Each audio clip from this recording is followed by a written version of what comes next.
Assalamualaikum warahmatullahi wabarakatuh. Perkenalkan, nama saya Rasya Bukhari dengan NIM 29023050045. Di sini saya akan menjelaskan tentang teori investasi.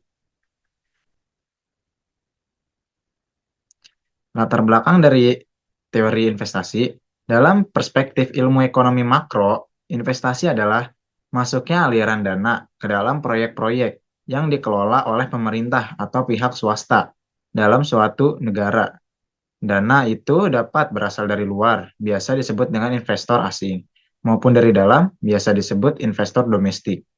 Investasi itu dapat menjelma dalam bentuk pembiayaan, contohnya hutang obligasi atau bond, dan juga dapat berwujud sebagai penanaman modal, contohnya saham atau stok.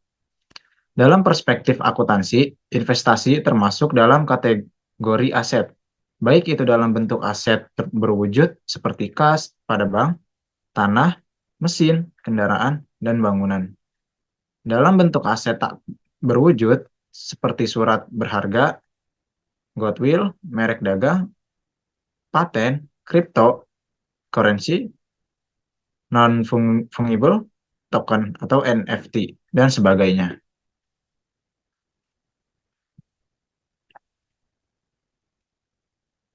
Prospek investasi. Prospek investasi adalah peluang, harapan, pemandangan atau ke depan, dan pengharapan yang baik, sehingga berpotensi terhadap investasi dana yang telah dikeluarkan pada aset-aset dan proyek-proyek.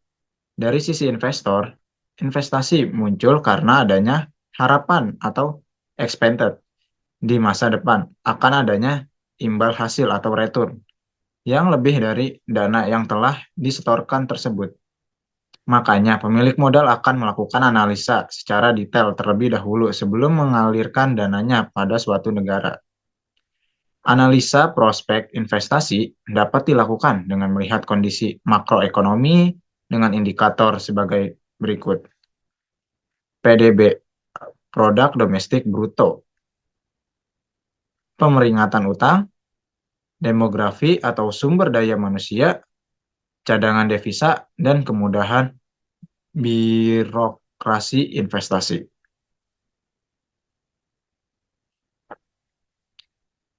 Institusi yang menjadi sumber dana investasi.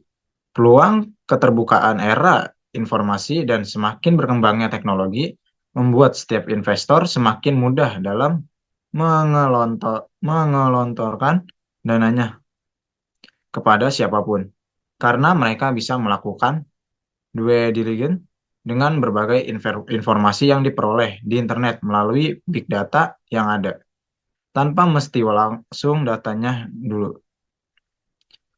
Baik itu investasi dana kepada negara, startup, perusahaan, dan bahkan pribadi dengan melihat profil mereka di media sosial atau website dengan syarat dana yang diinvestasikan adalah kepada usaha yang telah sustainability dan berpotensi menghasilkan return di masa depan.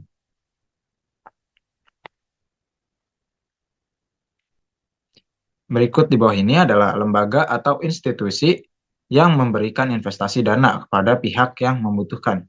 Pertama, Lembaga Keuangan Internasional merupakan lembaga penyediaan dana atau lembaga donor bagi negara-negara di dunia yang membutuhkan dana untuk pembangunan di negaranya dalam bentuk pinjaman lunak. Yang kedua, Lembaga Modal Ventura. Modal Ventura merupakan lembaga pemberi dana kepada pribadi atau perusahaan yang memiliki usaha dengan syarat lembaga ini akan menempatkan wakilnya atau orangnya ke dalam usaha atau perusahaan sebagai bentuk pasangan usaha. Yang ketiga ada perbankan atau lokal dan internasional. Merupakan lembaga yang berfungsi untuk menghimpun dana dari masyarakat dan menyalurkan dana ke masyarakat ataupun perusahaan guna membiayai investasi, distribusi barang dan jasa, operasional dan konsumsi. Lembaga perbankan ini dapat berupa bank konvensional, bank syariah, BPR, atau bank perkreditan rakyat, dan bank digital atau non-fisik. Yang keempat ada koperasi, merupakan lembaga swasta masyarakat atau pemerintah yang dibentuk secara sukarela dengan kesamaan kepentingan dan bertujuan untuk mengurusi kepentingan para anggotanya serta menciptakan keuntungan timbal balik antara anggota dan koperasi.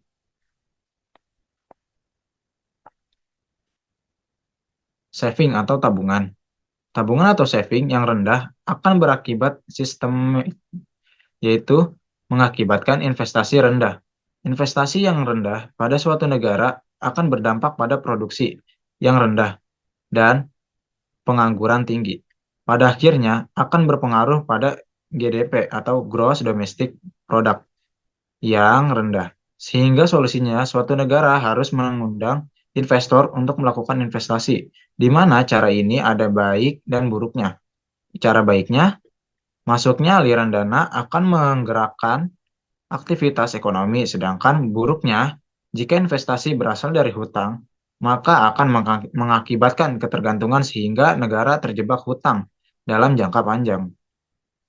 Dan apabila semua dana pembangunan berasal dari investasi asing, maka juga rentan terhadap profit, taking dana asing balik ke negaranya, sehingga berdampak buruk dalam ekonomi suatu negara.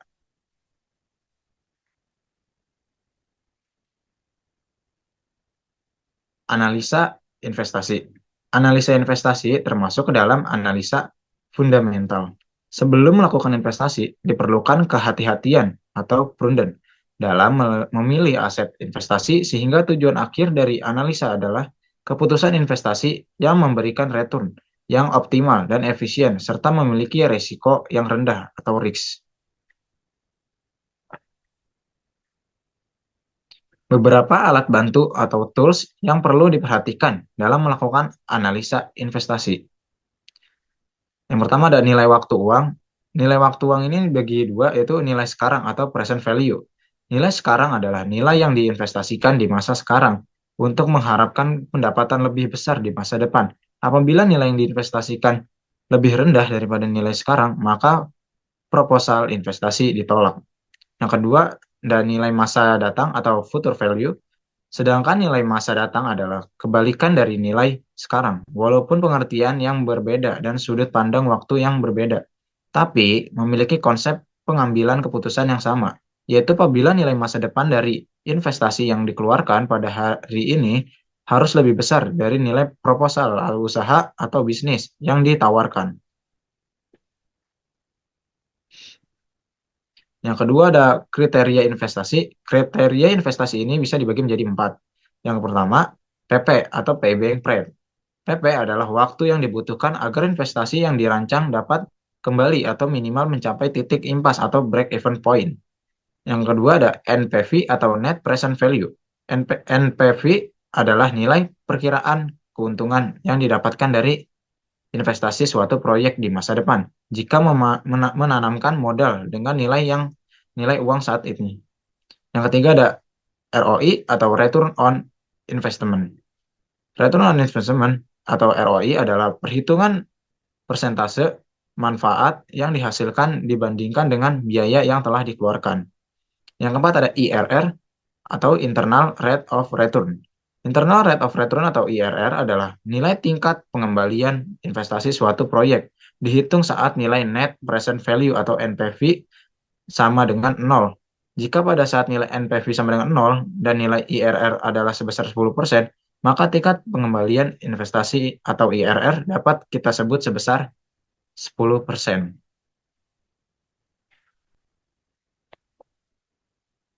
Yang ketiga, risk and return. Risk and return itu bisa dibagi menjadi 4. Yang pertama ada risk atau risiko. Adalah penyimpanan atau deviasi dari hasil yang diharapkan atau ekspektasian. Risiko dihitung memakai konsep deviasi standar atau standar deviation dengan menggunakan data historis. Yang kedua ada return atau imbal hasil.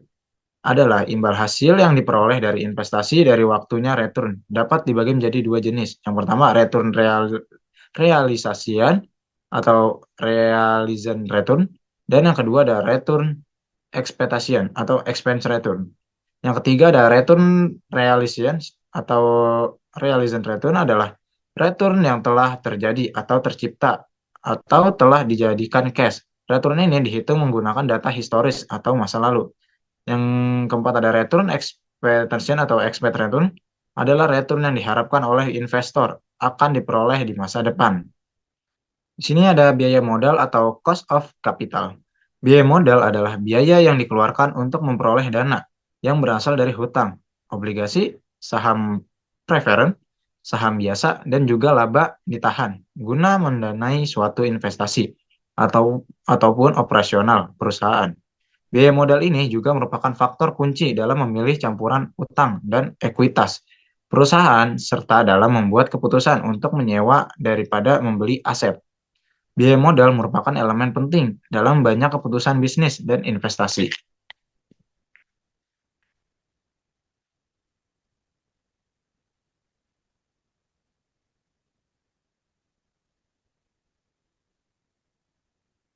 Kesimpulan dari penelitian tentang teori investasi menekankan pentingnya pemahaman terhadap risiko dan imbal hasil dalam pengambilan keputusan investasi. Investor perlu menganalisis berbagai faktor, termasuk tujuan finansial, toleransi risiko, dan kondisi pasar.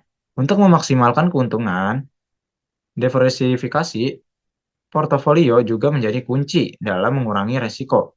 Selain itu, penting bagi investor untuk selalu memperbarui pengetahuan dan memahami dinamika ekonomi serta perkembangan pasar untuk membuat keputusan yang lebih baik.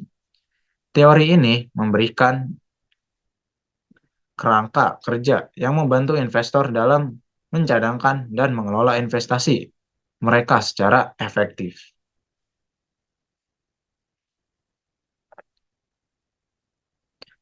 Sekian, terima kasih. Mungkin itu saja yang bisa saya jelaskan mengenai materi tentang teori investasi. Jika ada salah kata, mohon maaf. Sekian, terima kasih. Wassalamualaikum warahmatullahi wabarakatuh.